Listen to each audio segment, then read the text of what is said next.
Derit, të nderuar kolegë deputet, jam sot këtu përpara jush, jo thjesht për të dhënë vlerësime për buxhetin e vitit 2014, por edhe për t'i shikuar në sy të gjithë shqiptarët, absolutisht, pa asnjë përjashtim, dhe për t'ju thënë që jemi në rrugë të mbarë, për të përmbushur premtimet tona për gjatë 4 viteve, disa prej të cilave po i realizojmë dhe në hartimin e këtij projekt buxheti. Filluam me uljen e taksave për 97% të shqiptarëve, duke i krijuar mundësinë që në fund të muajit të kenë më shumë të ardhura për vete dhe për familjen. Jemi të ndërgjegjshëm që për shkak të situatës së krizës ekonomike, papunësisë dhe problemeve të shumta sociale me cilat janë përballur qytetarët shqiptar gjatë gjithë këtyre 8 viteve, kërkojnë përmirësim të menjëhershëm të gjendjes dhe kanë pritshmëri të larta ndaj qeverisë. Pa dyshim që është më së i kuptueshëm ky reagim dhe tërësisht i justifikuar. Ajo që dua të theksoj është se asnjëherë nuk kemi premtuar mrekulli dhe as që gjërat do t'i ndryshojmë me shkop magjik, sepse kemi dashur të jemi realist dhe shumë të hapur me të gjithë qytetarët. Ajo çka mund të themi me siguri është se jemi të angazhuar plotësisht dhe të përkushtuar që premtimet që kemi dhënë do t'i mbajmë dhe po i mbajmë.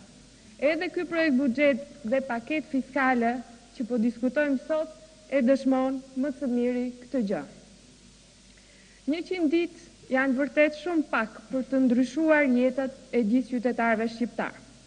por janë të mjaftueshme për të analizuar situatën në të cilën i gjetëm institucionet, për të krijuar një frym dhe një përqasje të re në drejtimin e shtetit, si dhe për të hedhur piketat e zbatimit të programit qeverisës.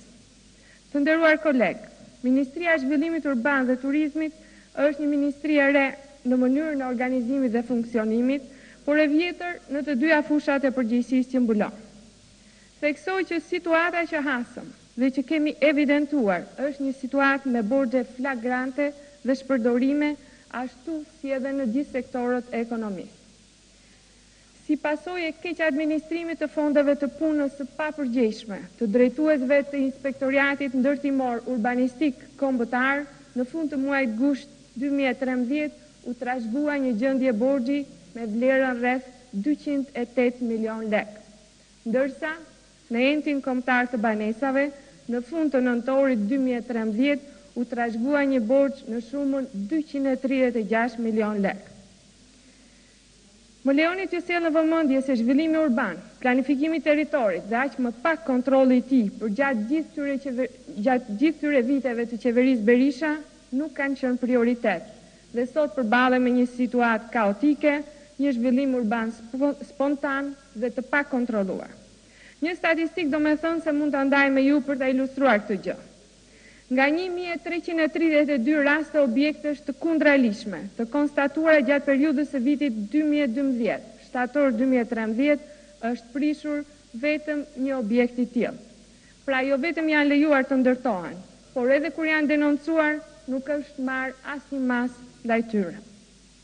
Në vijim të kësaj po ju bëj me dije se në buxhetet e shkuara nuk ka pasur fonde të planifikuara për të ngjitur zhvillimin e qëndrueshëm mbi bazën e planifikimit kombëtar që zbret në planifikime vendore, sektoriale dhe ndërsektoriale.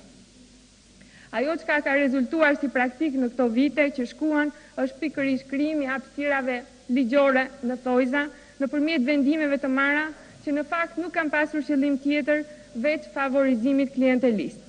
Mund të përmend këtu se janë bërë ndryshimet e fundit ligjore të ligjit të planifikimit të territorit në prill të vitit 2013 vetëm për të mundësuar dhënien e lejeve klienteliste për shkak se nuk kishte një plan. Dhe nga nxitimi, sërish në thojza, në disa raste ka sjellë edhe gafa të tilla, siç janë miratuar vendimet të Këshillit të Ministrave, të cilat kanë hyrë në fuqi në fakt pa miratuar më parë ndryshimet e ligjit, siç është rasti i VKM-s 312, 314, të cilat janë miratuar para hyrjes në fuqi të ligjit për planifikimin e territorit. Me hyrjen në fuqi të ligjit të planifikimit të territorit, ligji përgatitur nga qeveria e mëparshme është përcaktuar qartësisht si një detyrim ligjor hartimi dhe miratimi i planit të përgjithshëm kombëtar brenda 2 viteve, detyrim i cili nuk është zbatuar deri më sot. Ndërkohë që mund të them situatë praktikisht të falimentuar gjetëm dhe në Agjencinë e Legalizimit, Urbanizimit dhe Integrimit të zonave ndërtimeve informale, ku në dyshemet e tij gjendeshin rreth 50.000 praktika për cilët qytetarët kanë kryer pagesat dhe janë arktuar në buxhet, në një kohë që nuk ju është dhënë leja e legalizimit, duke i lënë për vite me radhë në një pritje të ankthit të pakuptimt. Më duhet të theksoj se ndërsa qeveria Berisha trumbetonte me të madhe vullnetin e saj dhe suksesin e procesit të legalizimeve, nga të ardhurat e arktuar nga legalizimet për periudhën 2008-2013 në shumën 7.9 miliard lek, qeveria dhe në mënyrë të veçantë Ministria e Financave kanë përdorur 3 miliard lek për qëllime të tjera dhe në kundërshtim të plot me ligjin. Në fushën e strehimit janë shkelur sistematikisht dispozita ligjore për menaxhimin e sistemit buxhetor nëpërmjet kryerjes së pagesave për shlyerje të subvencionit të kredisë së lehtësuar të banesave në tejkalim të fondeve buxhetore të planifikuar. Nga ky podium më duhet të denoncoj shkeljet ligjore që përmbajnë element korruptiv lidhur me trajtimin me strehim të nëpunësve civil, të administratës së lartë shtetërore dhe funksionarëve politik. Sapo kemi përfunduar auditimin e entin kombëtar të banesave për problemin e strehimit dhe shumë shpejt do t'ju bëjmë të ditur juve, publiku të gjerë edhe medias, çfarë rezultonte aty. Të nderuar kolegë deputet, pa dyshim nuk është as pak e lehtë të krijosh një ministri të re me 2 fusha prioritare dhe të përballesh me borxhe dhe një situatë kaq problematike. Fondet e parashikuara për ministrinë që unë drejtoj në projekt buxhetin e vitit 2014 bëjnë të mundur hedhjen e disa hapave të rëndësishëm në fushën e planifikimit dhe zhvillimit urban, administrimit të tokës dhe zhvillimit të qëndrueshëm të kontrollit të territorit, zhvillimit të qëndrueshëm të turizmit, në fushën e strehimit, si dhe të legalizimit dhe integrimit të zonave dhe ndërtimeve informale. Në terma konkret, me buxhetin e vitit 2014 për Ministrinë e Zhvillimit Urban dhe Turizmit, si sistem janë parashikuar rreth 2.85 miliard lek shpenzime, pra krahasuar me vitin 2013, 34% më shumë. Në këtë projekt buxhet janë parashikuar për investime rreth 1.65 miliard lek, nga të cilat 562 milion lek investime publike me financim të brendshëm dhe rreth 1.1 miliard lek me financim të huaj. Pra 42% më shumë se sa viti 2013. Bëhet fjalë për investime në projekte të rëndësishme, që kanë impakt direkt në përmirësimin e jetës së qytetarëve shqiptar, siç janë projektet për strehimin e shtresave në nevojë të familjeve rome, projekti menaxhimit të integruar dhe pastrimit të zonës bregdetare, si dhe projekte të veçanta për turizmin dhe zhvillimin e qëndrueshëm të këtij sektori në harmoni të plotë me mjedisin dhe territorin. Ndër prioritetet dhe detyrat që kemi marrë përsipër të programuara për vitin 2014,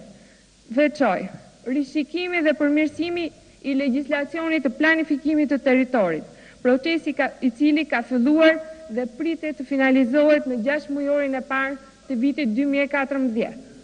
Një nga sfidat më të mëdha që kemi si ministri është puna për hartimin e planit të përgjithshëm kombëtar të territorit, nismë e miratuar nga Këshilli Kombëtar i Territorit dhe për këtë projekt madhor do të punohet maksimalisht për ta finalizuar para fatit të parashikuar në ligj.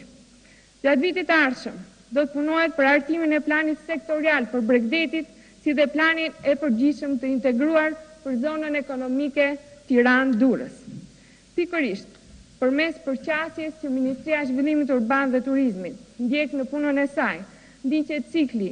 planifikim, pilotim, zbatim, duke synuar krijimin e modeleve të zhvillimit që garantojnë zhvillim të qëndrueshëm dhe të kontrolluar të territorit. Në fushën e strehimit, krahas shlyerjes së borxhit të qeverisë së kaluar, synimi ynë është mbështetja rajoneve dhe komuniteteve vulnerabël në përmirësimin e kushteve të strehimit.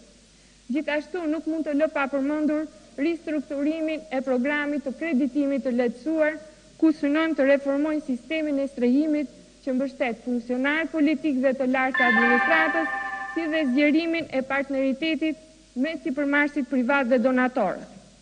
Kryerjen e investimeve me fonde buxhetore në vlerën 30 milion lek për përmirësimin e kushteve të banimit të komunitetit rom,